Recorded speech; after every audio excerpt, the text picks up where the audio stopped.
Voilà ce qui arriva les jours passés. Les très puissants empereurs distribuaient des largesses dans le camp. Les soldats se présentaient, la couronne de laurier sur la tête.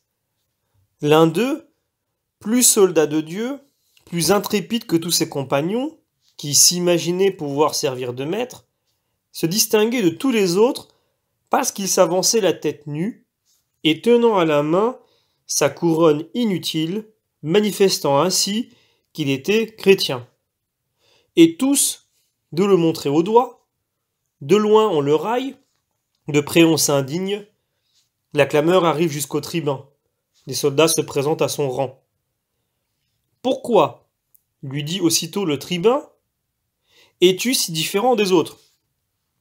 Je ne puis, répondit-il, faire comme eux. Sur ce qu'on lui en demandait la cause, je suis chrétien, répliqua-t-il. Ô soldats, glorieux dans le Seigneur! On délibère sur ce refus, on instruit l'affaire, il est traduit devant les préfets. Là, commençant à se dépouiller, il dépose son lourd manteau, il quitte sa chaussure des plus incommodes, marche avec respect sur la terre sainte, rend son épée, qui n'est plus nécessaire à la défense du Seigneur, et laisse tomber sa couronne de sa main. Maintenant, couvert en espérance de son rang, chaussé comme le demande l'Évangile, prenant la parole de Dieu pour glaive, armé complètement par l'apôtre et couronné de la blanche couronne du martyr, plus glorieuse que l'autre, il attend dans un cachot la largesse de Jésus-Christ. Aussitôt, voilà 1000 jugements sur son compte. Viennent-ils des chrétiens ou des païens? Je l'ignore, car les païens ne tiendraient pas un autre langage. On en parle comme d'un étourdi, d'un téméraire, d'un désespéré qui cherche la mort et qui, interrogé sur son extérieur, a mis en péril le non-chrétien comme s'il n'y avait que lui de brave, comme s'il était le seul chrétien parmi tant de compagnons. Il ne leur reste assurément qu'à répudier le martyr, puisqu'ils ont méconnu les prophéties du même Esprit Saint. Et quoi? Murmure-t-il sourdement. Compromettre cette paix si favorable et si prolongée? Je n'en doute pas. Quelques-uns commencent déjà à détourner le sens des Écritures, à préparer leurs bagages et à fuir de cité en cité. Car de tous les textes de l'Évangile, ils ne se souviennent que de celui-là. Je connais leurs pasteurs, lions pendant la paix, cerfs pendant la guerre. Mais nous traiterons ailleurs les questions qui concernent le martyr. Contentons-nous de répondre aujourd'hui à l'objection qui nous oppose. Où nous est-il défendu de porter une couronne? Je commencerai plus volontiers par ce point, qui est tout le fond de la matière présente, afin d'instruire ceux qui veulent par cette question éclairer leur ignorance ou de convaincre ceux qui s'opiniâtrent à défendre leurs fautes. M'adressant surtout à ces chrétiens qui ont été couronnés de laurier, les seuls qui soulèvent cette difficulté comme si la préfarication mise en discussion était nulle ou tout au moins incertaine. Nulle ou incertaine, je leur prouverai dans un moment qu'elle ne l'est pas. Je soutiens donc qu'aucun fidèle ne porte jamais de couronne sur la tête, excepté pendant le temps de cette épreuve. Tous le pratiquent ainsi, depuis les catéchumènes jusqu'aux confesseurs et aux martyrs, ou même ceux qui ont apostasié. D'où provient l'observance dont il s'agit en ce moment? Qu'importe. Demander pourquoi on observe une chose, c'est constater le fait de son existence. Conséquemment, on ne peut plus dire qu'il n'y a point délit, ou qu'il n'y a qu'un délit contestable dans la violation d'une coutume, qu'il faut maintenir par cela même qu'elle existe et qui a pour elle l'autorité du consentement universel. Non pas qu'il ne faille en chercher la raison, mais il faut le faire sans préjudice de l'observance, pour l'édifier, et non pour la détruire, afin de l'observer plus religieusement lorsque tu seras assuré de sa raison. Mais quelle étrange manière d'agir que de mettre en question une coutume après l'avoir violée, d'en demander la raison après s'en être éloigné, la révoquer en doute pour montrer que l'on n'a point failli en désertant la coutume. C'est attester, néanmoins, que l'on a failli autrefois en l'adoptant comme une coutume. En effet, si celui qui a porté aujourd'hui la couronne n'a point prévariqué. Il a prévariqué autrefois quand il l'a refusé. Voilà pourquoi ce traité ne s'adressera point à ceux que la question ne concerne pas, mais à tous ceux qui, au lieu d'avoir pris parti, poussés par le désir d'apprendre, demandent à être éclairés. Car il s'élève toujours des discussions. Pour ma part, j'aime cette foi qui a cru qu'il fallait pratiquer avant de savoir. Demandez d'abord où il est écrit que nous ne devons pas porter de couronne, c'est chose facile. Mais où est-il écrit que nous devons en porter? Ceux qui réclament l'autorité de l'écriture pour l'opinion qu'ils rejettent décident d'avance que l'autorité de l'écriture doit venir également en aide à l'opinion qu'ils défendent. Car si vous arguez du silence de l'écriture, qu'il est permis de porter une couronne, on retournera l'argument contre vous en disant qu'il n'est pas permis de porter une couronne, parce que l'écriture ne leur donne pas. Que fera la discipline? Recevra-t-elle l'un et l'autre comme non défendu? Rejettera-t-elle l'un et l'autre comme non ordonné? Mais ce qui n'est point prohibé est permis de soi-même, diras-tu. Loin de là, ce qui n'est pas expressément permis est prohibé. Jusqu'à quand mènerons-nous et ramènerons-nous la scie par cette ligne, puisque nous avons l'observance ancienne qui, par son antériorité, fait loi? Si l'écriture ne l'a point déterminée, toujours est-il que la coutume, qui sans doute est provenue de la tradition, la fortifie. En effet, comment l'usage s'établirait-il s'il n'avait sa source dans la tradition? Tu me diras encore que pour valider la tradition, il faut une autorité écrite. Examinons donc si on ne doit admettre de tradition que celle qui est écrite. Nous affirmerons volontiers qu'il ne faut pas la recevoir si elle n'a en sa faveur le préjugé d'autres institutions que nous maintenons sans pouvoir alléguer aucun texte de l'écriture, à titre seul de tradition et sur l'autorité de la coutume. Pour commencer par le baptême, avant de descendre dans l'eau, sur le lieu et un peu avant l'église, nous jurons sous la main du pontife que nous renonçons à Satan, à ses pompes, à ses anges. Ensuite, nous sommes plongés 3 fois, répondant quelque chose de plus que le Seigneur n'a précisé dans son évangile. Au sortir de là, nous goûtons pour la première fois la concorde du lait et du miel. À dater de ce jour, nous nous abstenons du bain quotidien toute la semaine. Nous recevons le sacrement de l'Eucharistie dans des assemblées qui ont lieu avant le jour et seulement de la main de ceux qui président, quoique le Seigneur les confie à tous et à l'heure du repas. Nous faisons annuellement des oblations pour les défunts et pour les nativités des martyrs. Nous regardons comme inconvénient de jeûner le jour du Seigneur et de prier à genoux. Nous jouissons de la même immunité depuis le jour de Pâques jusqu'à la Pentecôte. Que quelque chose de notre calice ou de notre pain tombe à terre, nous le souffrons avec douleur. S'agit-il de nous mettre en voyage ou de marcher, d'entrer ou de sortir, de nous habiller, de nous chausser, de descendre au bain, de nous mettre à table, de prendre de la lumière, de nous asseoir ou d'entrer au lit, quelque chose que nous fassions, nous marquons notre front du signe de la croix. Demande-moi un témoignage des Écritures en faveur de ces institutions et de 1000 autres semblables, tu n'en trouveras aucun. Mais on mettra en avant la tradition qui les consacre, la coutume qui les confirme, la foi qui les observe. Puis tu apprendras de toi-même ou de la bouche de celui qui l'aura découverte la raison sur laquelle repose la tradition, la coutume et la foi. En attendant, tu croiras qu'il y a certaines lois non écrites auxquelles tu dois te soumettre. J'ajouterai encore un autre exemple, d'autant plus qu'il convient d'enseigner avec les exemples de l'Antiquité. Chez les Juifs, c'est chose si ordinaire à leurs femmes d'avoir la tête voilée qu'ils sont connus par là. Où en est la loi? Je le demande. Car j'ajourne les interprétations de l'apôtre. Si Rebecca, en découvrant de loin son fiancé, baissa soudain son voile, la pudeur virginale d'une femme n'a pu faire loi, ou bien elle n'a pu le faire que dans sa propre cause. Que les vierges seules se voilent, et encore quand elles vont se marier, mais non avant de connaître leur fiancé. Si Suzanne elle-même, dépouillée de son voile dans le jugement, sert de preuve qu'il faut se voiler, je puis dire qu'elle se voila volontairement dans cette circonstance. Elle se présentait comme accusée, rougissant de l'infamie qu'on lui prêtait, et cachait avec raison sa beauté parce qu'elle craignait de plaire. D'ailleurs, je ne crois pas que sous les portiques de son époux elle se promenât voilée, puisqu'elle plut au vieillard. Eh bien, elle a toujours été voilée, D'accord. Je demande, quelle a été pour elle ou pour tout autre la loi qui le voulait ainsi? Si je ne trouve aucune loi nulle part, il s'ensuit que c'est la tradition qui donna à la coutume cet usage, qui devait un jour avoir pour lui l'autorité de l'apôtre dans l'interprétation de son motif.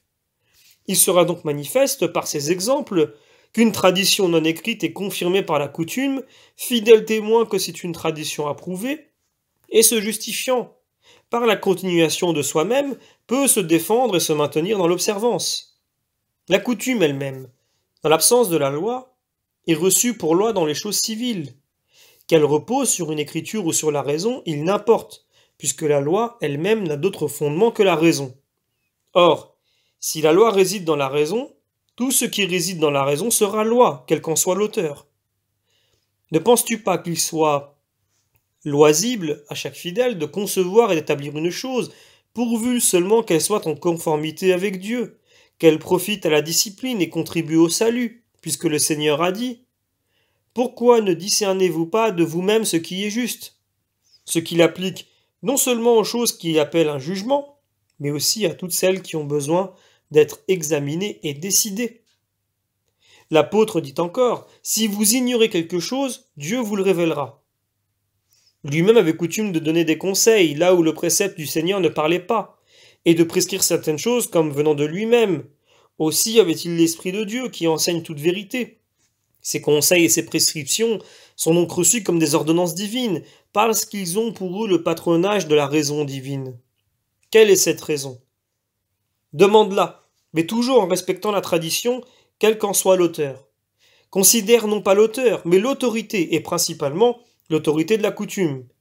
Elle doit être d'autant plus respectée qu'elle doit servir d'interprète à la raison, de manière que, si Dieu te l'enseigne, tu saches alors non pas si tu dois observer la coutume, mais pourquoi la raison des observances chrétiennes est plus auguste, puisqu'elles sont maintenant par la nature, qui est la première maîtresse de toute discipline. Voilà pourquoi elle est la première qui nous montre que la couronne ne convient pas à la tête d'un chrétien.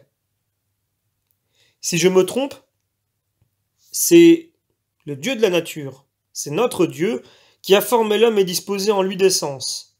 Certains pour désirer, discerner et obtenir la jouissance des choses, par l'intermédiaire de membres et d'organes particuliers.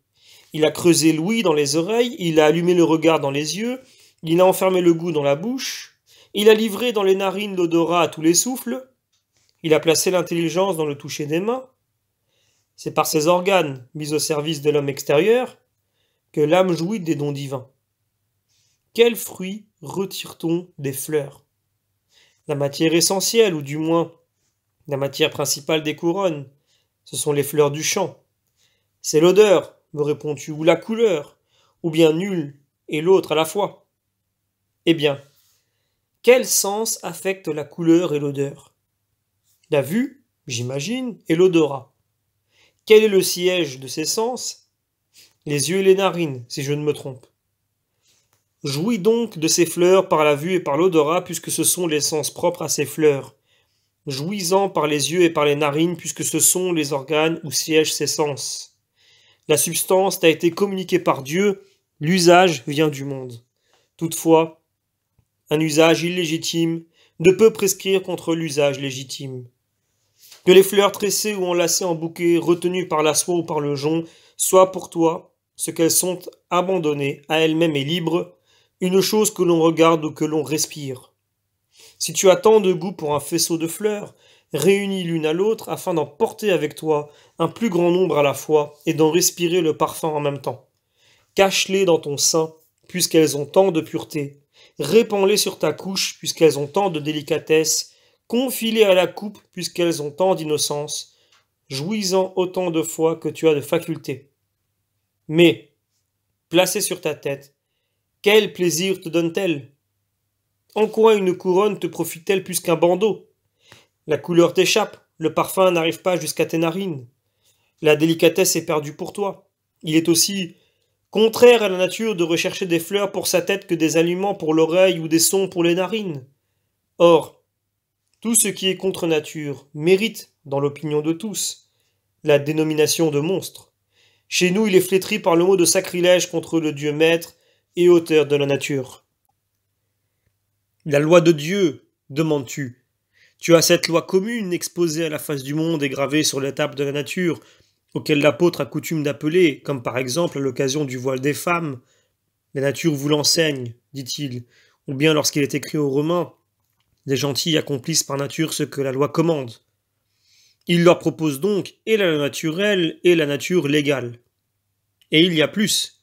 Lorsque, dans sa première épître, il déclare que les hommes et les femmes ont changé l'usage qui est selon la nature en un autre qui est contre nature, recevant ainsi par eux-mêmes la peine qui était due à leur égarement. Il soutient encore l'usage de la nature. Nous connaissons d'abord Dieu par les lumières de la nature. Nous l'appelons le Dieu des dieux. Nous l'estimons très bon. Nous l'invoquons comme juge. Tu demandes si la nature doit nous guider pour jouir des œuvres de Dieu, parce qu'il est à craindre que nous ne soyons entraînés par elle, attendu que le rival de Dieu a corrompu avec l'homme lui-même l'universalité des créatures assujetties à l'homme pour des usages invariables. De là vient que l'apôtre dit qu'elles ont succombé malgré elles à la vanité, perverties par des coutumes vaines d'abord, puis honteuses, injustes et impies. Ainsi, la condition des créatures a été dégradée dans les plaisirs des spectacles par ceux qui comprennent bien, en vertu de leur lumière naturelle, que toutes les choses qui entrent dans un spectacle sont les œuvres de Dieu, mais qui manquent de science pour reconnaître qu'elles ont été dénaturées par le démon. Mais, pour venir au secours des nôtres qui prennent goût à ces divertissements, nous avons traité cette matière en langue grecque. Conséquemment, que ces porteurs de couronne reconnaissent l'autorité de la nature, à titre de sagesse commune à tous, puisqu'ils sont hommes, mais qu'ils reconnaissent aussi les gages de leur propre religion, puisqu'ils adorent de plus près le Dieu de la nature. Et ainsi, qu'ils examinent, comme par surcroît, toutes les autres raisons qui interdisent à notre tête les couronnes particulières, ou de quelque nature qu'elles soient, car nous avons hâte de passer de la communauté de la discipline naturelle à la spécialité de la discipline chrétienne pour la défendre dans toute son intégrité. Nous parlerons donc des autres espèces de couronnes qui paraissent affectées à d'autres usages, comme étant formées d'une autre matière, de peur que ne se compensons pas de fleurs dont la nature a marqué l'usage, ainsi que cette couronne de laurier donnée aux soldats, on ne croit qu'elle échappe aux prohibitions d'une secte, par là même qu'elles sont en dehors des prescriptions de la nature. Je m'aperçois donc qu'il faut traiter avec détail et au long cette matière, depuis son origine jusqu'à son progrès et sa fin. Les lettres humaines me sont donc nécessaires pour cette investigation. Il faut convaincre le monde avec ses propres instruments. Le peu que j'ai touché suffira, j'imagine. S'il existe à jamais quelque Pandore, qui fut la première femme au témoignage d'Hésiode, elle a été la première tête couronnée par les grâces, lorsque chacune la dota. De là son nom de Pandore. Chez nous, au contraire, Moïse, pâtre prophétique et non poétique, nous représente Ève, la première femme, couvrant sa nudité de feuilles plutôt que son front de fleurs. De Pandore, il n'en exista donc jamais.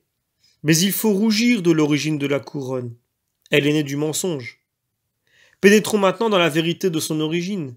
Il est constant que les Grecs l'ont inventée ou embellie. Suivant Phérécide, Saturne a été le premier qui a été couronné. Diodore rapporte que Jupiter fut couronné après sa victoire sur les géants. Le même poète donne un bandeau à Priape, à Ariane, un diadème d'or et de perles orientales, ouvrage de Vulcain, présent de Bacchus et depuis, radieuse constellation.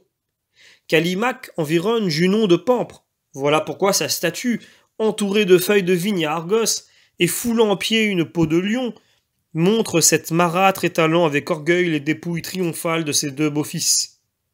Hercule couronne son front, tantôt de peuplier, tantôt d'olivier sauvage, tantôt d'ache. Tu as la tragédie de Cerbère, tu as Pindare, tu as Callimaque, qui raconte qu'Apollon, après avoir immolé le serpent de Delphes, prit la couronne de laurier pendant qu'il sacrifiait, car quiconque sacrifiait aux dieux chez les anciens prenait la couronne. Harpocration explique pourquoi Bacchus, l'Osiris des Égyptiens, adopta le lierre. La propriété du lierre, dit-il, est de préserver contre la pesanteur du cerveau. Le vulgaire lui-même, quand il appelle du nom de grande couronne les jours solennels consacrés à Bacchus, témoigne assez que ce dieu est le premier qui introduisit l'usage de la couronne de laurier avec laquelle il triompha des Indes. Si tu parcours les écrits de Léon l'Égyptien, tu y verras qu'Isis, la première, environna sa tête d'une guirlande d'épis, ce qui était plutôt le fait du ventre. Qui veut en savoir davantage peut interroger Claudius Saturninus, écrivain fort habile en cette matière. Nous avons de lui un livre intitulé Des couronnes, où il en expose si savamment l'origine, les causes, les espèces et les solennités différentes, qu'on ne peut trouver si agréables rameaux, si joyeuses fleurs, si riants feuillages, qui ne soient consacrés à quelque tête. Que ces détails nous suffisent pour nous apprendre à quel point nous devons repousser l'usage des couronnes, puisqu'il a été introduit par ceux et ensuite affecté à l'honneur de ceux que le monde regarde comme des dieux. En effet, si le démon qui est menteur dès l'origine établit aussi bien de ce côté que d'autre part le mensonge de sa divinité, il n'en faut point douter. C'est lui qui avait avisé d'avance aux hommes dans la personne desquels il établit le mensonge de sa divinité. Que doivent-on penser les serviteurs du Dieu véritable d'une chose qui a été introduite par les premiers disciples du démon, qui dès le commencement a été consacrée à ces mêmes disciples, d'une chose qui déjà dans ce moment était dédiée à l'idolâtrie par des idoles, et des idoles encore vivantes. Non pas que l'idole soit quelque chose, mais parce que les hommages rendus aux idoles se rapportent aux démons. Or, s'il est vrai que les hommages rendus aux idoles se rapportent aux démons, à plus forte raison, ceux que les idoles se rendaient à elles-mêmes pendant qu'elles vivaient encore. Ce sont donc les démons qui se les sont procurés, dans la personne de ceux dans lesquels ils les ont ardemment convoités avant de se les procurer. Tiens donc ceci pour certain. En attendant que je détruise une objection qui se présente, j'entends déjà que l'on me dit « Beaucoup d'autres choses ont été introduites par ceux que le siècle honore comme des dieux. » On ne laisse pas néanmoins de les rencontrer dans nos usages aujourd'hui, dans les usages de nos saints prédécesseurs, dans les choses de Dieu et dans le Christ lui-même qui, assurément, ne se montre à homme ici-bas que par ses organes communs à la personnalité humaine. Et bien d'accord. Aussi, ne m'arrêterai-je pas plus longtemps sur les origines. Que Mercure ait le premier enseigné les lettres, je ne les déclarerai pas moins indispensables aux relations humaines et à nos études envers Dieu. Qu'il ait le premier tendu des cordes pour en tirer des sons, du moment que j'entends David, je ne nierai point que le génie des saints ne l'ait pratiqué aussi pour le service de Dieu. Qu'Esculape le premier ait essayé la médecine, il me souvient qu'Isaïe prescrivit à Ézéchias, malade, quelques médicaments. Paul n'ignore pas non plus qu'un peu de vin réconforte l'estomac. Que Minerve ait construit le premier navire. Je vois Jonas et les apôtres naviguer. Il y a plus. Le Christ est couvert d'une robe. Paul porte un manteau. Vous me nommez un dieu du siècle comme auteur de chaque vase, de chaque meuble. Mais reconnaissez nécessairement, vous dirais-je, que le Christ repose sur un lit, qu'il présente le bassin aux pieds de ses disciples, qu'il verse de l'eau d'une amphore et qu'il se ceint avec un linge blanc, qui est le vêtement particulier d'Osiris.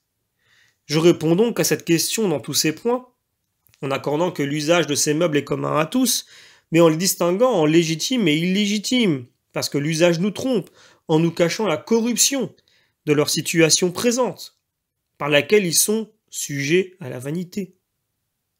Nous disons enfin qu'ils ont servi à nos usages, à ceux de nos devanciers, aux choses de Dieu et au Christ lui-même, comme apportant de simples utilités, des aides certaines et d'honnêtes soulagements aux nécessités de la vie humaine, de manière qu'il faut les croire inspirés par Dieu lui-même, dont la providence veillait à l'instruction, aux besoins et peut-être au plaisir de l'homme, sa créature. Mais tout ce qui dépasse l'ordre ci-dessus ne convient point à nos usages, surtout ce qui, à cause des raisons précédentes, ne peut se reconnaître ni dans le monde, ni dans les choses de Dieu, ni dans les errements du Christ.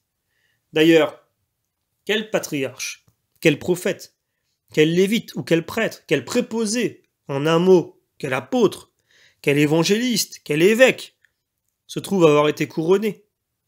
Je n'imagine pas non plus que le temple de Dieu, l'arche d'alliance, le tabernacle du martyr, l'autel ni le chandelier aient été couronnés. Avouons-le cependant. Si c'eût été chose digne de Dieu, il leur eût convenu de l'être dans la première solennité de la dédicace et dans la seconde réjouissance de leur rétablissement. Or, si ces symboles nous désignaient nous-mêmes, car nous sommes et les temples de Dieu et ses autels et ses flambeaux et ses vases, ils signifiaient aussi, en figure, que les hommes de Dieu ne doivent pas se couronner. L'image devra correspondre à la vérité, mais Jésus-Christ lui-même a été couronné. Me répondras-tu peut-être? Je te répondrai aussi en un mot. Fais-toi couronner à ce prix, tu as toute liberté. Toutefois, cette couronne dérisoire et impie ne lui fut pas déférée par le peuple juif. Ce fut une invention des soldats romains, conforme à l'usage du monde, usage que le peuple de Dieu n'admit jamais, qu'il s'agit d'allégresse publique ou de débauche particulière. Je le vois revenir de la captivité de Babylone avec des tambours, des flûtes et des psaltérions, plutôt qu'avec des couronnes. Après avoir bu et mangé, il se lève pour se divertir, lisons-nous. Mais de couronne, point.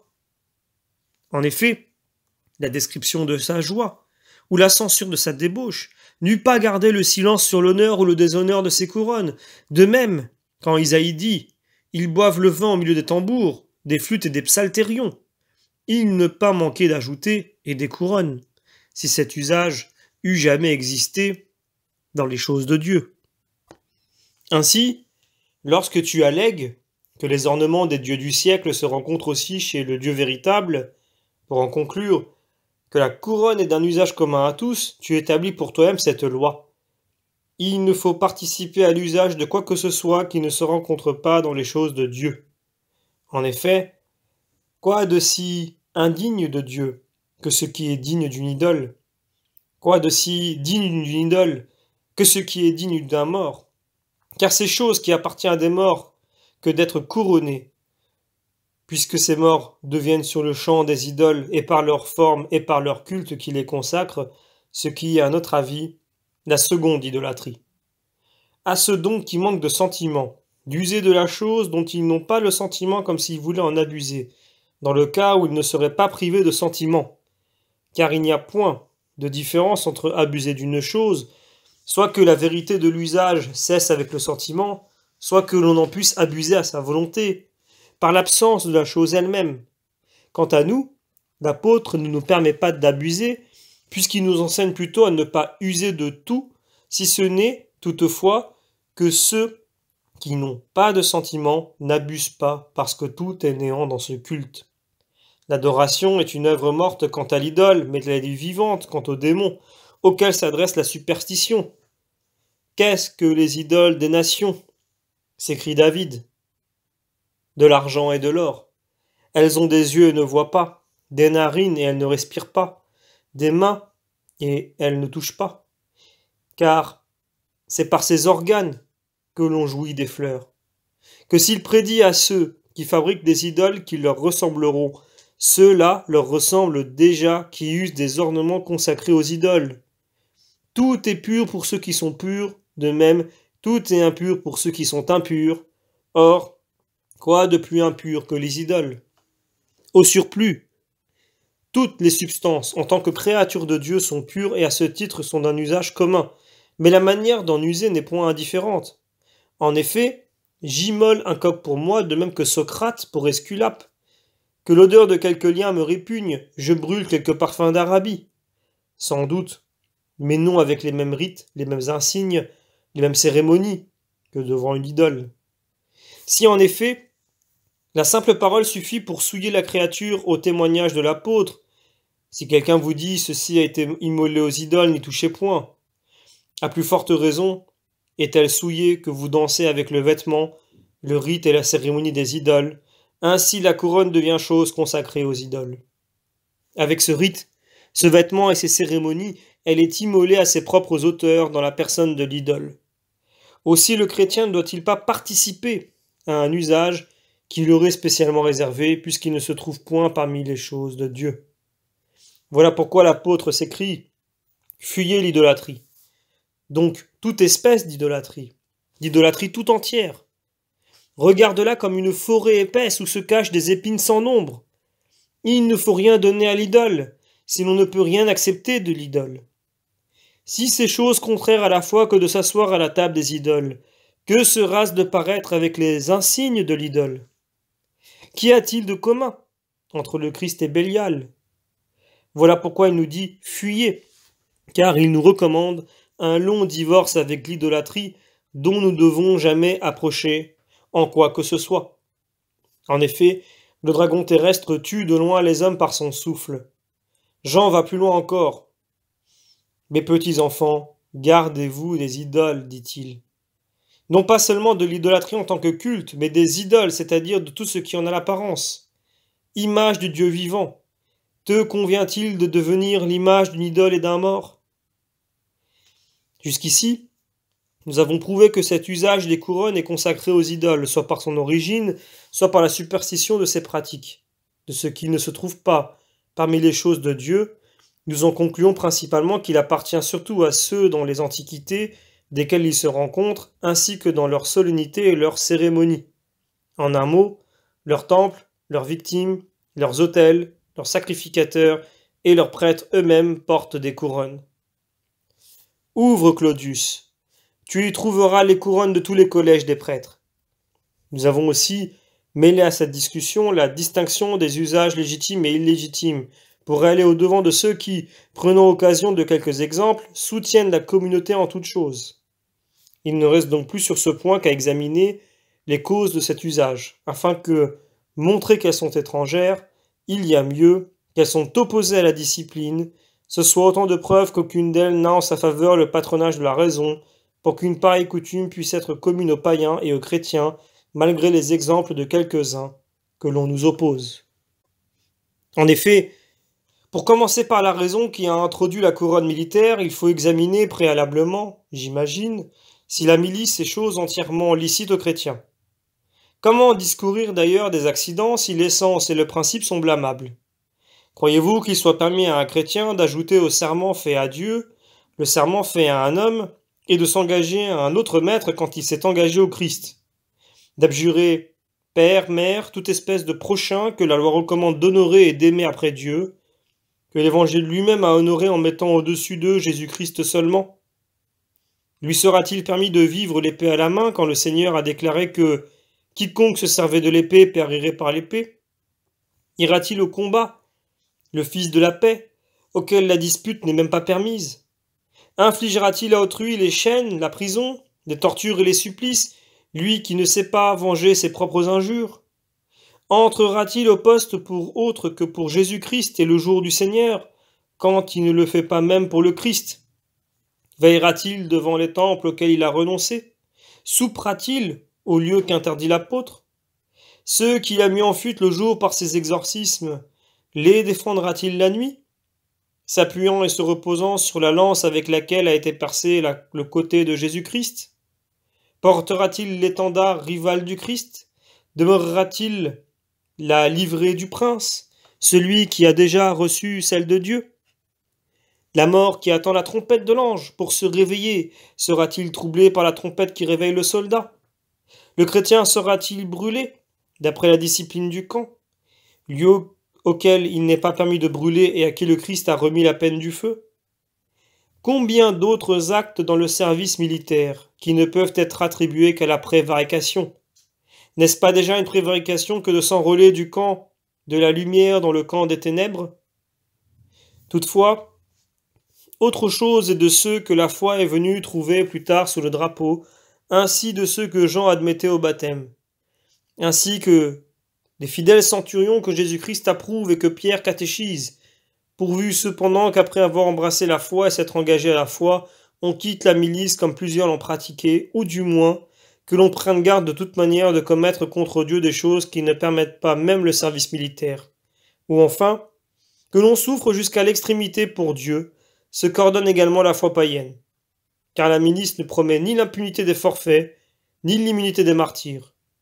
Jamais le chrétien n'est différent de lui-même. Il n'y a qu'un évangile, il n'y a qu'un même Jésus-Christ, qui méconnaîtra quiconque l'aura méconnu, et qui reconnaîtra tout confesseur de Dieu, qui sauvera l'âme perdue pour son nom et qui, au contraire, perdra l'âme qui a voulu se sauver au détriment de son nom. À ses yeux, autant est son soldat le païen fidèle, qu'est païen son soldat infidèle. L'essence de la foi n'admet pas de nécessité. Il n'y a point de nécessité de pécher pour ceux qui ne connaissent qu'une nécessité, celle de ne pas pécher. Qu'un homme soit contraint, par la nécessité des tortures et des supplices, à sacrifier au Dieu et à renier directement sa foi. Cependant, la discipline n'est pas en connivence avec cette nécessité, parce que la nécessité de craindre l'apostasie et d'endurer le martyre prévaut sur celle de décliner la souffrance et d'accomplir son devoir. Au demeurant, des prétextes de cette nature renversent toute la subsistance de notre serment jusqu'à lâcher la bride aux prévarications volontaires. La volonté, en effet, va se convertir en nécessité, ayant toujours de quoi être contrainte. J'ai détruit par ces préliminaires toutes les raisons sur lesquelles reposent les couronnes qui se distribuent dans les charges publiques et pour lesquelles on invoque d'ordinaire l'excuse et la nécessité, puisque dans cette circonstance il faut abandonner ses offices pour ne pas tomber dans la prévarication ou endurer le martyre, pour échapper au filet de nos offices. La milice est-elle licite ? Je ne discuterai pas plus longtemps cette première question afin de résoudre la seconde, de peur que repousser la milice par tous les efforts possibles ce soit ensuite chose vaine que d'attaquer la couronne militaire. Ainsi la milice est permise, d'accord, mais jusqu'à la couronne exclusivement. Parlons d'abord de la couronne. La couronne de laurier est consacrée à Apollon ou à Bacchus, au premier comme au dieu des flèches, au second comme au dieu des triomphes. Ainsi, l'enseigne Claudius, quand il dit que les soldats se couronnent aussi de myrte. En effet, les Romains, ajoute-t-il, ont adopté le myrte de Vénus, la mère des descendants d'Énée et l'amante de Mars, à cause d'Ilia et de deux Romulus. Quant à moi, je ne crois pas que, par cette considération, Vénus soit romaine avec Mars, puisque la concubine de son amant n'a pu que lui déplaire. Lorsque le soldat est couronné d'olivier, c'est une idolâtrie qui se rapporte à Minerve, déesse des combats, mais qui portait une couronne de cet arbre quand elle fit sa paix avec Neptune. La superstition de la couronne militaire est souillée autant qu'elle souille dans tout cela, et tout conséquemment sera souillée dans son origine. Eh bien, que te semble de la profession annuelle des vœux, la première devant les Césars, la seconde au Capitole? Tu connais le lieu, connais aussi la formule. C'est toi, Jupiter, que nous vouons ce bœuf. Enfin, c'est à toi, Jupiter, que nous vouons ce bœuf aux cornes dorées qui va être le tien. Que signifie cette déclaration? Une apostasie réelle. Le chrétien a beau se taire de bouche, la couronne que porte sa tête répond sur lui, pour lui. Il est enjoint au soldat de se présenter avec la même couronne de laurier lorsqu'il va recevoir la gratification. Certes, l'idolâtrie n'est pas gratuite. Elle vend encore le Christ pour un peu d'or, comme autrefois Judas pour un peu d'argent. Sera-ce ne pouvoir servir Dieu et Mammon, que de tendre la main à Mammon et de la retirer à Dieu? Sera-ce rendre à César ce qui est à César et à Dieu ce qui est à Dieu, que de ne pas rendre à Dieu l'homme, sa créature, et d'enlever à César son denier? La couronne triomphale se construit-elle avec des feuilles ou avec des cadavres? Est-elle ornée de métal ou de bûcher, parfumée d'essence ou arrosée des larmes des épouses et des mères, et peut-être même de quelques chrétiens? Car le Christ habite aussi parmi les barbares. Porter sur sa tête cette ignominie, n'est-ce pas avoir combattu de sa propre main? Il est une autre milice destinée au service particulier des princes, car on donne le nom de castrans aux couronnes que les Césars distribuent à leurs gardes dans certaines solennités. Mais là encore, tu es le soldat et l'esclave d'un autre, et si tu es de deux à la fois, de Dieu et de César, tu ne peux l'être de César, puisque tu te dois à Dieu, qui, si je ne me trompe, réclame la préférence même là où la communauté est possible. Dans certaines solennités publiques, les ordres de l'État se couronnent de laurier. Les magistrats portent des couronnes d'or. On préfère même à celles-ci les Étrusques. On désigne par ce nom certaines couronnes qui sont enrichies de pierreries et revêtues de feuilles de chêne d'or, célèbres à cause de Jupiter, et que l'on prend avec la robe brodée de palmes pour conduire les chars sacrés. Il y a encore des couronnes d'or provinciales, mais destinées aux images plutôt qu'aux hommes, et qui réclament des têtes plus grandes. Mais tes ordres, à toi, tes magistrats, le nom même de ta cour, c'est l'Église du Christ. Tu es à lui puisque tu es inscrit sur le livre de vie. Ta pourpre, à toi, c'est le sang du Seigneur. Ton laticlave, c'est sa croix. Là est la cognée mise de la racine de l'arbre, là est le rejeton qui sort de la racine de Jessé. Qu'importe les chevaux de l'État avec leur couronne, ton Seigneur à toi, lorsqu'il voulut entrer à Jérusalem, n'avait pas même un âne à lui. Que cela se glorifie dans leurs chars et ceci dans leurs chevaux. Pour nous, nous invoquerons le nom du Seigneur notre Dieu. Jean, dans son Apocalypse, nous éloigne non seulement de la demeure de Babylone, mais à plus forte raison de ses pompeuses vanités.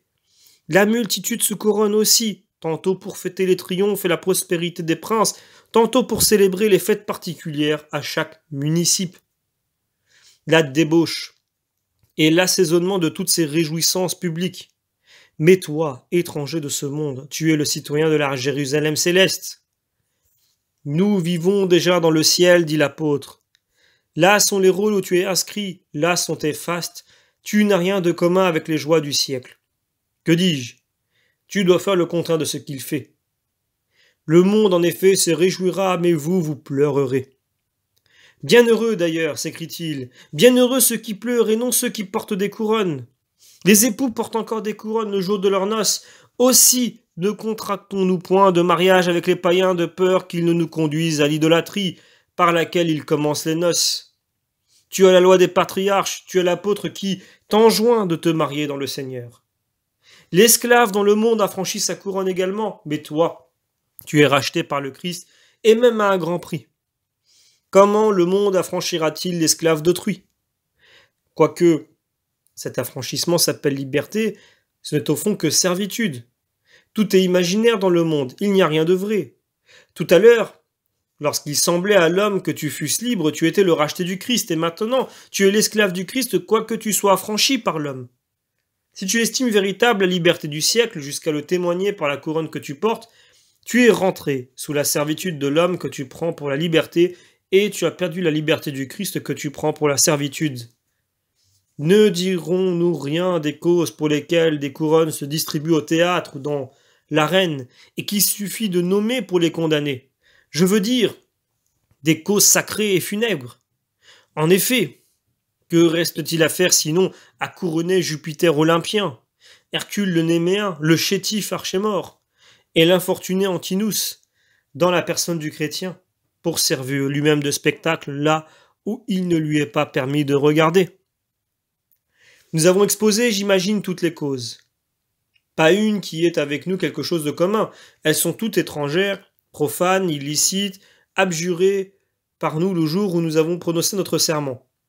C'étaient bien là les pompes de Satan et de ses anges, les dignités du siècle, les honneurs, les solennités, les popularités, les vœux menteurs, les servitudes humaines, les vaines louanges, les gloires honteuses, et au fond de tout cela, l'idolâtrie qui se résume dans les couronnes dont s'entoure chacune de ces vanités. Claudius commencera par me dire que le ciel, dans les vers d'Homère, se couronne d'astres. Assurément, c'est Dieu qui l'a couronné. C'est en faveur de l'homme qu'il l'a couronné, donc conclut-il, l'homme doit être couronné par Dieu. Mais le monde couronne les lieux de débauche, les latrines, les moulins, les prisons, les gymnases, les amphithéâtres, les vestiaires, et jusqu'aux cimetières eux-mêmes. Ne juge point de la sainteté et de l'honnêteté de cette coutume, d'après un ciel unique que la poésie couronne, mais d'après le témoignage du monde tout entier. Toujours est-il que le chrétien ne déshonorera jamais la porte de sa maison par des lauriers s'il sait combien de faux dieux le démon a attaché à ses portes. Janus qui vient de Janua, qui veut dire porte, Limentinus de Limen qui veut dire seuil, Forculus et Carda de Forès, porte, et de Cardo, gond, et chez les Grecs, Apollon, Tyrène et les démons antéliens. À plus forte raison, le chrétien se gardera-t-il de placer sur sa tête, que dis-je, sur le Christ lui-même, le sceau de l'idolâtrie, puisque le Christ est le chef de l'homme, chef non moins libre que le Christ lui-même, affranchi de tout voile, à plus forte raison de tout lien. La tête qui est assujettie au voile, celle de la femme, déjà couverte par ce voile, ne laisse plus de place à ce bandeau de la couronne. Elle porte déjà le fardeau de son humiliation. Si la femme ne doit point se montrer la tête nue à cause des anges, à plus forte raison avec la tête couronnée, pourra-t-elle être un objet de chute pour tous ces couronnés? Qu'est-ce en effet que la couronne sur la tête d'une femme? Une enseigne de sa beauté, une marque publique de sa mollesse, une dernière apostasie de la pudeur, un brasier de luxure. Conséquemment, La femme, d'après le conseil de l'apôtre, ne se parera point avec trop d'attention, de peur que l'artifice de ses cheveux ne lui serve de couronne. Mais je te le demande, celui qui est le chef de l'homme, la beauté de la femme, Jésus-Christ, époux de l'Église, quelle couronne a-t-il portée pour l'un et l'autre sexe? Une couronne, si je ne me trompe, formée d'épines de chardon, pour figurer les péchés que la terre de la chair a produits pour nous, mais qu'a détruit la vertu de la croix, émoussant jusqu'aux derniers aiguillons de la mort, par les souffrances de celui qui est notre chef et notre Seigneur. Assurément, outre ce qu'elle signifie, elle laisse assez voir l'outrage, la honte, le déshonneur et la barbarie qui, mêlés ensemble, ont souillé et déchiré les tempes du Seigneur. Couronne-toi maintenant de laurier, de myrte, d'olivier et de quelque autre feuillage célèbre, ou comme le veut la coutume, de rosée à 100 feuilles choisies dans le jardin de Midas. Ajoute des lys de chaque espèce, des violettes de toute nature, et peut-être des perles et de l'or, afin d'imiter cette couronne du Christ qui lui échut dans la suite, parce qu'après le fiel il goûta au rayon du miel, et qui ne fut salué par la cour céleste le roi de gloire, que quand il eut été attaché ignominieusement à la croix, comme roi des Juifs. D'abord abaissé un moment par son Père au-dessous des anges, et ensuite couronné par lui de gloire et d'honneur. Si, pour tous ses bienfaits, tu lui dois ta tête, rends-la lui, si tu peux, tel qu'il a sacrifié sa propre tête pour la tienne. Du moins, ne te couronne pas de fleurs, si tu n'oses te couronner d'épines, car pour des fleurs, tu ne le peux pas.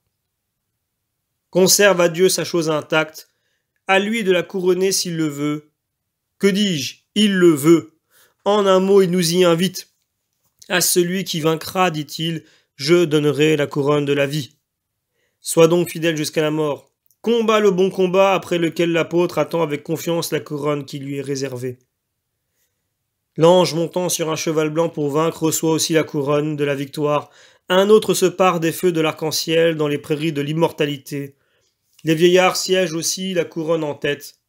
Le Fils de l'homme lui-même brille sur la nuée du même éclat de l'or. Si les images sont environnées d'une telle splendeur dans la vision, que sera la vérité dans sa réalité? Voilà les fleurs que tu dois regarder et respirer. Pourquoi condamner à des couronnes fragiles ou emprunter du dragon ta tête destinée au diadème? Qu'as-tu de commun avec une fleur qui doit mourir? Tu as une fleur sortie du rejeton de Jessé sur laquelle s'est reposée toute la grâce de l'Esprit divin. Fleur sans corruption, inaltérable, immortelle. Le soldat fidèle qu'il a choisi avance en mérite dans la hiérarchie céleste. Compagnons de ce soldat, rougissez. Vous ne méritez pas qu'il vous serve de juge. Il faut pour vous condamner quelques soldats de Mithra qui, alors qu'il est initié dans un antre, véritable camp des ténèbres, reçoit à la manière d'un bateleur qui veut contrefaire le martyr la couronne que lui présente une épée et qu'il place sur sa tête. Puis, une main s'avance, qui l'avertit de faire tomber la couronne de sa tête, peut-être de la rejeter par-dessus son épaule en répétant « Mithra est ma couronne ». Depuis ce moment, jamais il ne porte de couronne. Ce signe témoigne de son élection. Si d'aventure on le soumet à l'épreuve du serment, qu'il rejette la couronne, qu'il proclame qu'elle est tout entière dans son Dieu, on le croit aussitôt un soldat de Mithra. Reconnaissons ici les artifices du démon. Il usurpe à dessein quelques-unes des choses divines pour nous confondre et nous juger, par la foi, de ses disciples.